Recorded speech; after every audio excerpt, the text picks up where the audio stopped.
Hi, everybody. Hello, I am Ryan. I'm Bethany. And we are Ryan and Bethany Board Game Reviews. Today we're going to be talking to you about Hit Z Road as part of our spooky review series all of October. But before we do, let's get into our pounds and inches segment.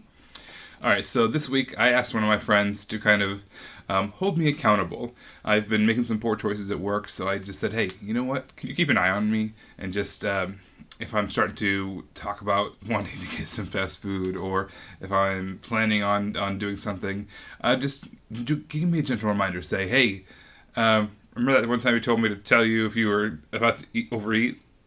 Here's that time. So I think it's a really good thing to kind of introduce some boundaries and some accountability into my work life. That seems to be an area of my struggles, and something might be helpful to some of you guys as well. Just it's easier to do this with someone than it is alone.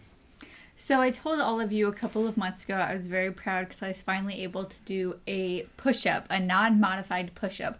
Well, I am almost at 2 push-ups now. Ooh. So I'm really excited. And I decided to just really focus on my upper body strength. And I'm hoping by the end of the month to be able to do 5 real push-ups. Awesome. All right, but enough about that. Let's get on to Hit Z Road. So in Hit Z Road, the game is this kid had traveled across America during the zombie apocalypse, and it was inspired to create this game with what he experienced. And he put all these pieces of things that he found together to create the game of his experience of what it was like traveling. So we're going to go ahead and see how that works. In Hit Z Road, there are 3 types of resources that you're going to be using. There is the gas, which helps you kind of escape from some bad guys, some zombies. There's the adrenaline tokens that help you kind of make dice better. And there are the bullets, which help you kind of do ranged attacks before you even get to fighting the bad guys. Now, you can also spend them on this auction board. Basically, every round you're going to get a chance to bid resources in order to see who's going to go first, second, third, that kind of thing. And you get your choice of the encounter card paths. So after bidding, you choose, based off that player order that you've created, what the order of these encounters is going to be. So the first player, they might choose that one. Second player might go there. Third might go there, and fourth might go there. And then, based off of the order, you go through that encounter line from left to right. These encounters are going to give you the chance to do a couple of things. Gather some resources, get victory points, gather some tokens, which may or may not help you or hurt you later on in the game, and you're going to face some zombies as well. Let's take a look at what one of these encounter lines might look like. Okay, you're going to do this encounter from left to right. So the first thing it says is to grab 2 of those adrenaline tokens. Then you go down below here, it says take the person token. So there's a bunch of different tokens in the game. They may have positive effects later on in cards. They may have negative effects later on in cards. But you just take it, and then you kind of just see what happens later on. And next over here, it says it's worth a victory point. So you just take that, and you keep that for the end of the game. Same thing for the next card. You're going to take the bullet and the adrenaline. This one says you got to face 4 of these zombies.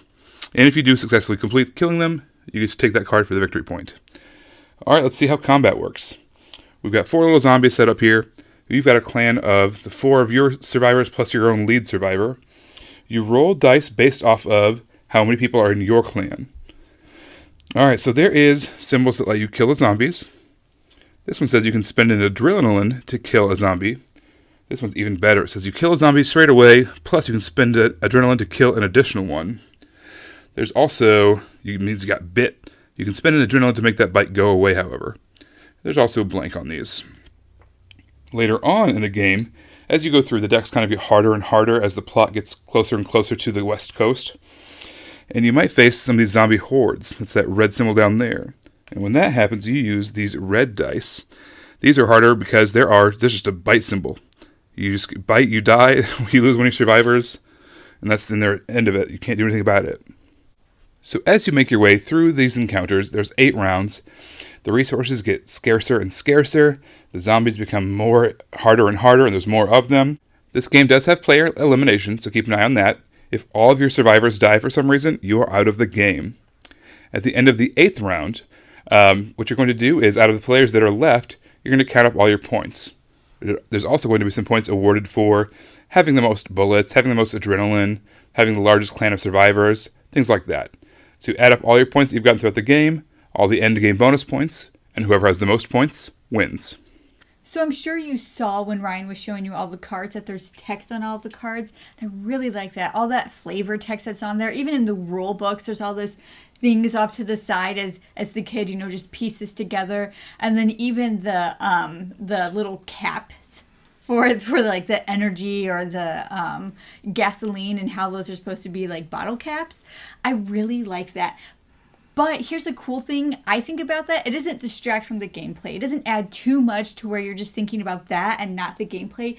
It's a really good, just immerses you into the world without detracting you from playing the game. I really like how this game kind of has almost like a storyline to it. It starts off kind of really easy. You have a lot of resources that you're getting, and then it gets harder and harder and harder and harder, and you're kind of encouraged to save resources, but you need to spend them in order to get the objectives. So I would like the way it kind of ramps up and that story progresses. I like along with that, the resources can give you bonus points at the end, and those bonus points are actually worth more than the cards you can get. But you can be eliminated if you don't use the resources, and then you don't win anything. So I like that you have to really think about that and think about how to get to the end with the most of something, but also not die while you're playing the game. Now, I usually don't like a whole lot of dice rolling in my games. I like more strategy and less luck. But I think this game did a good job of it's light enough to where the dice don't distract from it at all. And the kind of cool thing of the dice hurt the zombies as well as hurt you too. And you usually had ways to mitigate that using the adrenaline tokens, so I think that was a good balance for a good opportunity to use dice well. I like the artwork in this game in the sense of it's still a zombie game without being very gory. We actually counted them out, and there's only 5 cards in the whole game that are somewhat scary or gory. And I think that's nice that you can have a zombie game that isn't all about like bloody guts. Yeah. Now, this game does have player elimination, so that's a mechanism that you're averse to. Just keep that in mind. But it tends to happen later on in the game, so it's not like you're going to be the whole game. You're going to be out watching everybody else play. But it does give you some great advice in the rulebook. It says if you're eliminated, step away and have a cup of coffee. Well, there you go. It would be excellent advice if it were tea, but good advice since it's coffee. Yeah, so we really enjoyed this game. I think this is a really fun zombie game that doesn't get into the spooky, or into the scary, truly horror stuff and gory. It's just a lot of fun. It has a really neat background to it, the kind of story element of how this game was created. And the rule book is pieced together with all these newspaper clippings. It's just a really neat production, and I enjoyed it a lot. I think this is a really easy, light game to play with somebody who might want to get into an October theme type of game, but not want all those images stuck in their head. I think this would be a good fit for that. All right, well, that's our thoughts on Hit Z Road. Don't forget, we have all month long more spooky games coming your way, so you can subscribe so you don't miss any of those. All right, we also have our Facebook page, Ryan and Bethany Board Game Reviews. We also have our Twitter page. It's at Ryan and Bethany 1. We have our Instagram page, at Ryan and Bethany. And we also have our blog on BoardGameGeek.com. It's called Pounds and Inches, where we talk a little bit more about our health journey and what's going on there. All right, well, this is Ryan and I'm Bethany, encouraging you to play games, live healthy, and create moments. Bye, guys. Bye, everyone.